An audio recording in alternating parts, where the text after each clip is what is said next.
got that shit on. I just pull up with a mill on. Nigga, we don't care. We come trimming, don't play fair, no. I got that shit on. I just pull up with a mill on. Nigga, we don't care. We come trimming, don't play fair.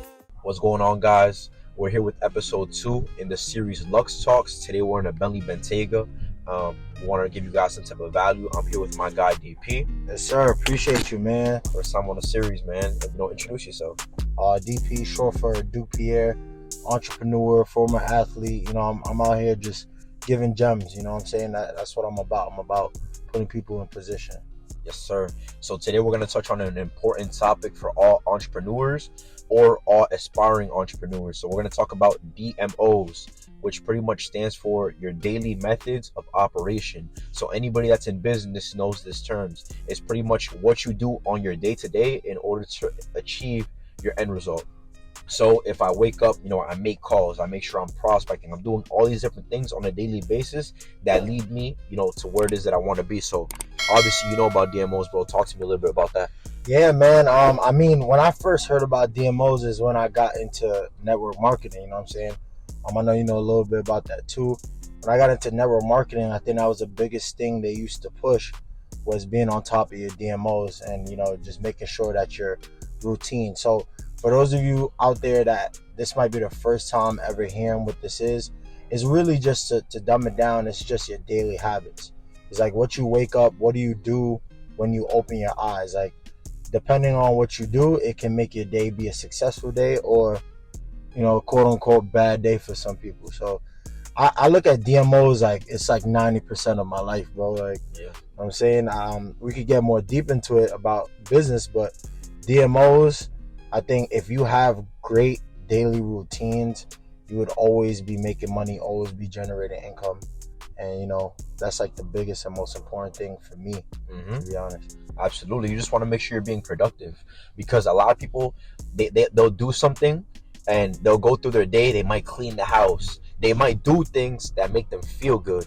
But in reality, those things aren't going to make you money at the end of the day. So there's a big difference between productivity and activity. A lot of people are active. They're doing a lot. They're cleaning, they're playing sports, you're working out, you're doing all the things that make you feel good. But, when you think about actual productivity, like what are you doing to produce? Are you doing the things that are going to make you money down the line? So it's a big difference. You got to make sure you're not just being active, but you're also producing. I love that. So, to even dive deep into that, I think most people that don't see success, they're focusing way too much on the activity, not enough producing income, income producing activities. So when I look at like IPAs actually, I look at those things as my main priority. You know what I'm saying? So when I wake up in the morning, I look at my day like this. What is the number one time sensitive thing I need to do? Time sensitive means I have to do it right now because there's a deadline or it's a check involved in it. You know what I'm saying? Some people, they'll wake up and they see a bag right in front of them, but they'll be lax and they'll have that lax mindset of saying, well, I'll get to it later, but opportunity waits on nobody. You know what I'm saying? So I look at my day. I first figure out what's my time sensitive things to knock out, whether I got to call a client, I got to follow up, or I got to solve a real problem that could mess me up down the line. So I handle that first thing. Sometimes you probably feel this way too. I'll wake up, I can't even sleep because I'm thinking about my next day. I'm like excited. Sometimes I'm a little stressed. I'm like, I want to solve and get to my DMOs ASAP. So wake up, handle that. Then I go into the number 2 thing I focus on is the income producing activities. What can I do today that can produce me some type of income? I remember one of my mentors used to tell me, if you can just focus on doing one deal a day, you'll be fine. You know what I'm saying? One deal a day, you'll keep the bills away for sure. So if you can do one deal or make one move, you'll be good. Yep. And I seen I forgot whose podcast it was, but I was watching a podcast and it was saying the average person doesn't even know their next move. They're living day to day. They wake up, they don't know what's going on. Whatever happens in that day, they go to sleep and they do it again. It's like they're almost sleepwalking, And he was saying, the average chess player knows the next 3 to 4 moves, right? So, when you're good at chess, when you're average at chess, you know your next 3 to 4 moves. But when you're a superstar, you already know your next 10 to 12 moves. So you're thinking ahead. And that's pretty much the mindset that you got to have. You can't just think day to day. You got to think ahead. If you don't have a calendar, it's something I recommend. Make sure you get a calendar. If your calendar is filled out, there's people that already, when the new year starts, they already know everything that they're going to be doing because they planned that ahead of time. They're ahead of the game. You're planning your day to day. You're planning what you're going to be doing next week. They already know what they're going to be doing 3 months from now. They already know where they're going to be. So it's all about preparation. How do you prepare yourself? You have to make sure you're prepared for the big moments if you want to shine like a star. Nah, 100%. That's good stuff right there, bro. No, Touch me on that. That's a gem right there. So if that resonated with you, definitely write that down. I think that's super important because I used to feel like that, and the only way I didn't feel like that is thinking back to sports. When I used to play football, I knew my schedule the whole week. We already knew Monday we was doing this, Tuesday we was doing this, and I knew the results I was going to get. So I tried to implement that into my business. And for those of you that may be saying right now, damn, I don't know how to do that. Here's how you do it. I think the first thing you need to figure out is your style. Everyone has a different style. Me personally, I like doing my work in the morning. I just get it from school, from sports. For sure. I wake up early, at least before 8 o'clock, and I knock my work out. I want to be chilling by at least 1, 2 o'clock. Okay. You know what I'm saying? So I do all my producing stuff. Like I said, income producing activities, handling my calls. I do it most in the morning. I remember I used to work with this corporate executive. He told me something I'll never forget. He said to set all of my best meetings in the morning because they're less likely to get canceled. And I'll never forget that. He said, if you want to close a deal, set it in the morning because that's when people are most interested in stuff. You know what I'm saying? So he said psychologically, we start losing the feeling of wanting to do new things throughout the day. That's a fact. So I was like, shit, I want to do that. So I do all my work in the morning. I hit up all my prospects in the morning. By 1 o'clock, I give myself some type of social time. I watch football. I play a little bit of PS5, whatever I need to do. So that's like the first thing. You need to figure out your style. How do you learn and work? And then you need to figure out how much breaks do you need between time.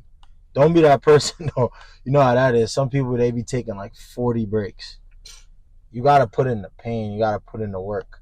So, like, talk to me a little bit in your perspective, like, how do you break down your days of the week?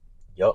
So when you look at the days of the week for me, every day, and I sat down and I created this with someone that mentors me. I go to him for advice, but he pretty much helped me structure out every single day on what I needed to do to achieve my goals. So the first thing I did was I identified my goals, what it is that I wanted to get done, and then he told me in order to get this done, if you want to make this amount of money at the end of the month, every single day, Monday through Friday, you have to have a different focus. You cannot wake up and do the same exact thing every single day. You need to have a different focus every single day that's going to help you achieve your end result at the end of the week.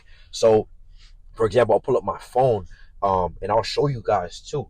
So I have an entire schedule on what I do on a daily basis. So day one for me is going to be prospecting. There's going to be Monday. So as you know, we're in sales. We make sales. So we need a prospect to speak to new clients. So Monday is the day where I like to schedule dates for people to start with my services. I'll reach out to old leads. I'll reach out to people that have inquired in the past, offer them deals, discounts. I'll reach out to new individuals that have expressed interest or have liked any of my last ads. And what I'm going to do is I'm going to send offers to these people, almost like scholarships. I'm going to offer them deals. I'm going to see how we can collaborate, how we can work. So that's what I pretty much dedicate my Monday to. Is there a reason you do it on Monday?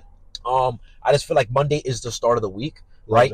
You have a long week. You have Monday through Friday. It's a lot that can happen within that week. So I like to catch people's interest on a Monday because they're gonna think about me throughout the entire week. And I know Friday is a payday, so I'll go into Friday, but Friday's my follow-up day, right? So we have Monday prospecting. Tuesday I like to do testimonial days. I like to express and make sure I share the results of my business with everybody around the world, right? So let's say, for example, you plugged in with my business. I got your results last month. I would then take my Tuesday to show everybody that I got you those results, right? So Tuesdays for testimonials days. Love that. Tease. What are you looking like? Mondays and Tuesday. What do you? I love that. I was gonna butt in on that. I love that schedule already. I do my schedule the same way. Mondays, prospecting. I love that because everybody wake up on a Monday, all of a sudden they just feel like working.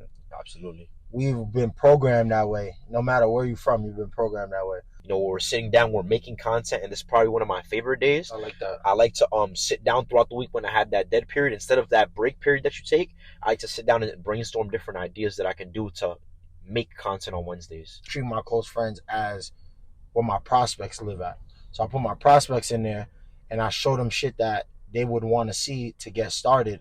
Not to kind of try to push them, but just to be able to give them as much reassurance, I would say, as possible. And that's why I like content on Wednesday too. I fuck with content on Wednesday because people are going to see, all right, Monday you hit them up or you whatever you did to speak to them. Tuesday they see the results. Wednesday they're like, damn, like I got to get ready. Yep. Thursday now, what do you do? Oof, Thursday's where I get them. Thursday's the money game right there. Thursday's where I get them, right? So Thursday, I do something called Throwback Thursdays. Love it. So I show people where I was as opposed to where I'm at now. So for example, let's say, 4 years ago, I was working a 9 to 5 every single day, even on the weekends, and I was working super, super hard. I always had those documented in my Snapchat. The funny times, the worst times. I used to just document everything. And if you're watching this and you're an entrepreneur, you probably have pictures of you, working super, super hard a couple years ago as well. So what I do is, right, I use those days to post where I was as opposed to where I'm at now. I like to show people that it's possible, but also I love affiliates. I understand if it's just me spreading the word about my business, I'm gonna limit how much money I can make. If I have a bunch of different people doing the same exact thing about my services or working with me because they see the results and they want those same results, they're also gonna spread the word as well. So Throwback Thursday is a day where I'll post the before and afters, not to make sales and pitch people, but instead to attract people that are looking to change their lives as well. And then I'll help those people start their own business like I do, and then we'll push out the same products in order to make sales. Fire.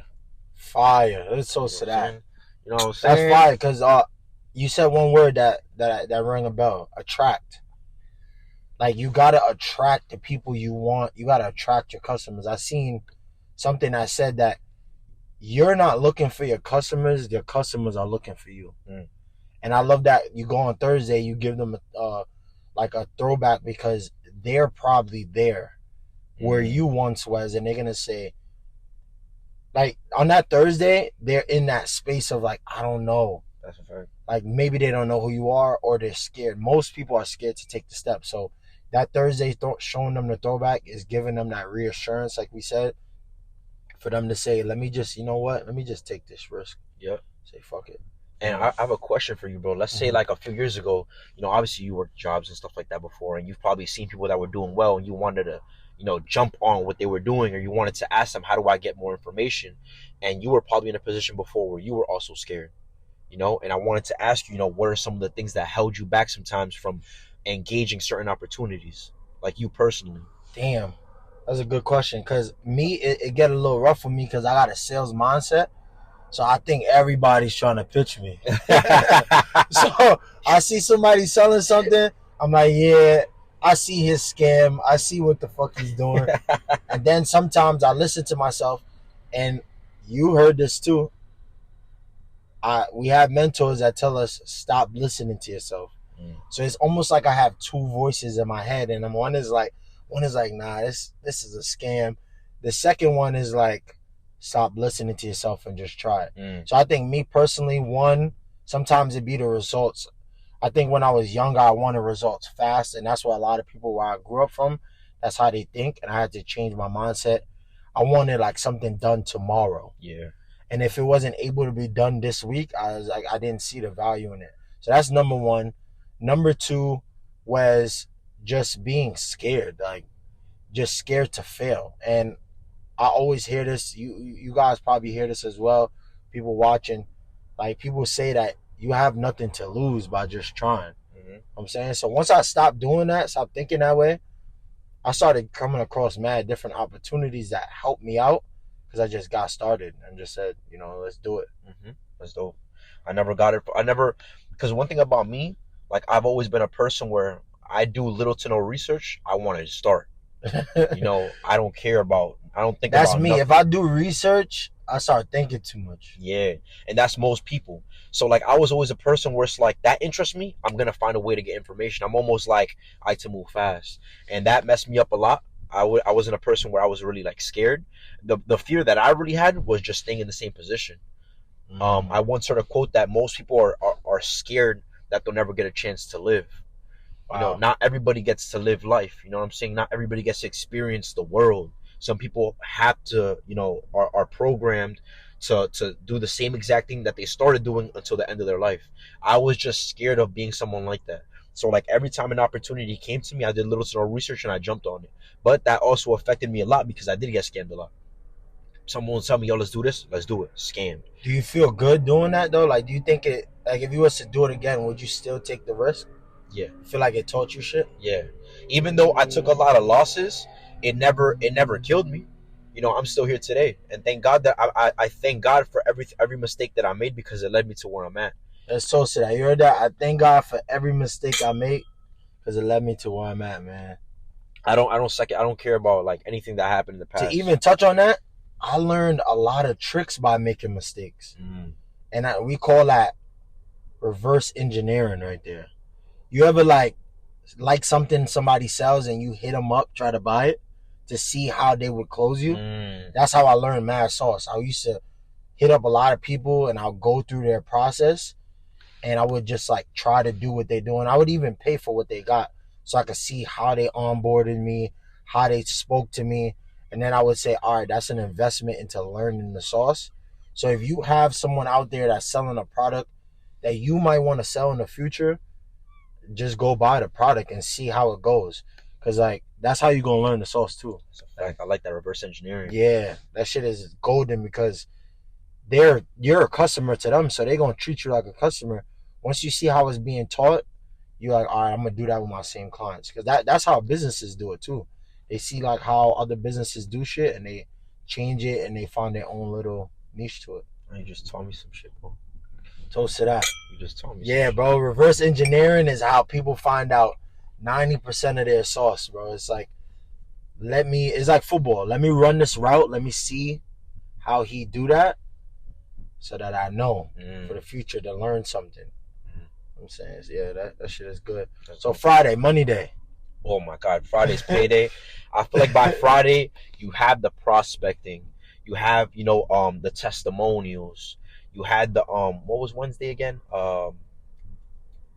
Wednesday was content. You have the content that you drop the content, you upload the content, people see that you're valuable. Thursday was the testimonials.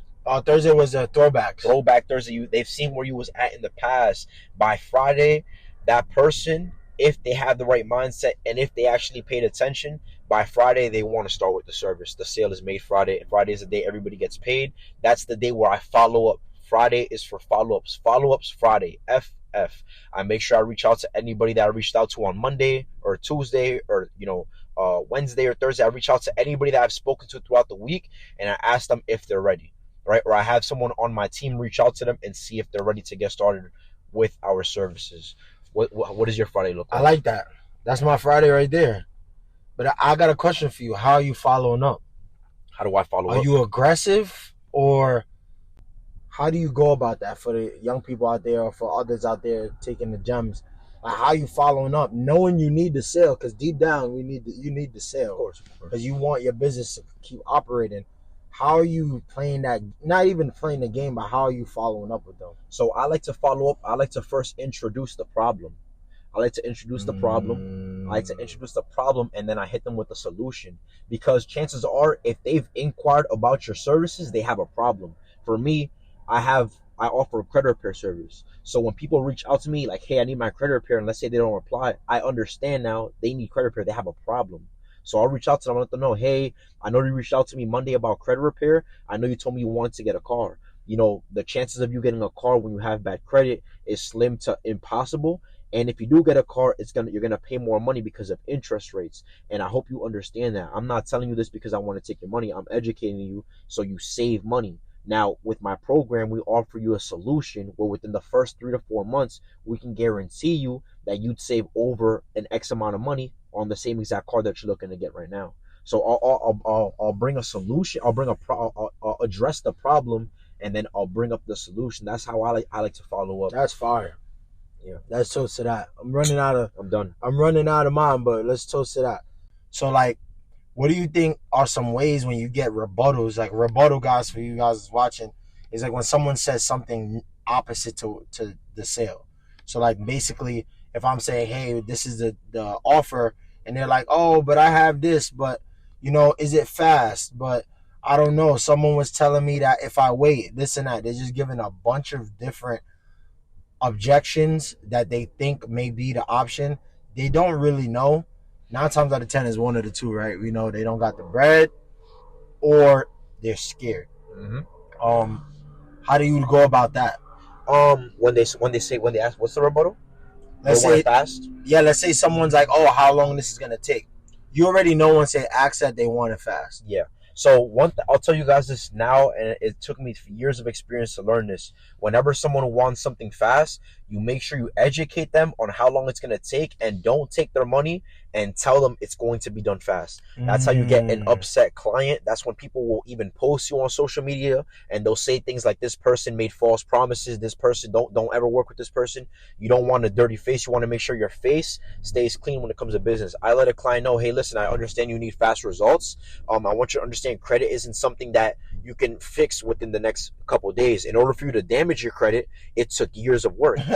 You added on collections, you added on these inquiries, you have these charge-offs, these late payments over the years. You can't expect me to remove these items within 30 days. It takes time. So I'll let them know, like, hey, I understand you want fast results, but unfortunately, the fastest I can get you results, the fastest I can get you approved is within the next 3 to 4 months. So if you want to get started, we can get you started. If you can't wait, I understand. You can work out different options. And if you do need my assistance or you have any questions, you can feel free to contact me another time. I'm not making the sale. I'm not making the sale on the spot, knowing that the person wants fast results, because then they're just going to get upset at me. And that's when you have to deal with clients blowing up your phone constantly. So it's almost like a red flag. Yeah. Fire. So going back to DMOs, so we just broke you down, guys, the kind of like what a week will look like in the business world. But now that's just one aspect or one type of theme of your week. Like we got personal development.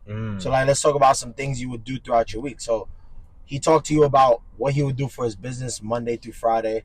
And I agree. I do the same things for every day of the week. You got personal development. What's some other things that someone can do for their DMOs?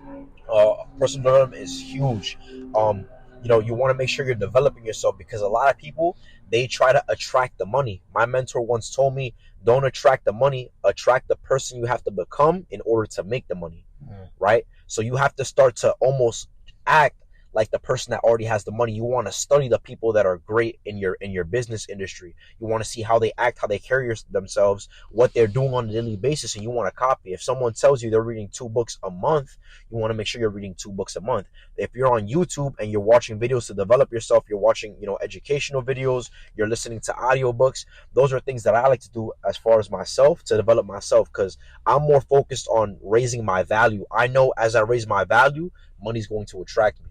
So, what are some things that you do? I think that's it right there. Raising your value. And then also I love personal development because it clears the thoughts in my mind. Because sometimes, I always say this, I'll have thoughts in my mind, and sometimes I create a problem in my head for the thoughts. And it's like called doubt. Like doubt start creeping in. And sometimes when you say it out loud, or when you see someone else say it, all of a sudden it just clears up.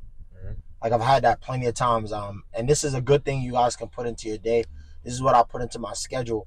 If I have ideas I'm working on or different things I need to do in my business, I will call some of my friends. I have like 3-4 friends that I can call, and I just like tell them what I'm thinking. And I would purposely tell them so that they can give me their response. Based on their response, I'm kind of creating like what I think they might think of it, because it helps me go through my thought process. So I'll put that into my schedule. Like that's very important. So like I'll ask different mentors. And another big thing I think is some gems y'all got to take from this too is stop being scared to ask for help. I think so much people are scared to ask for help because they feel like a burden. They feel like they just like copying someone, or it's like one word. It's pride. But You know what I'm saying? I think once I learned to stop being scared to ask for help, I learned so much different things when I was able to just ask someone like, hey, you know what I'm saying? How do you do this? Or what's your thoughts on doing this? You know what I'm saying? And that's a big thing. for sure. And I feel like, we gave people a lot of value today. They know what a day-to-day looks like within our business.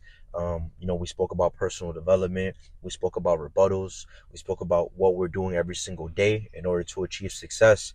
I appreciate you hopping on, the series. A lot more episodes to come. Hope you guys found value in this episode. Obviously, like I said, we are going to continue to drop more content. Appreciate you guys for tuning into the Lux series, y'all. Peace.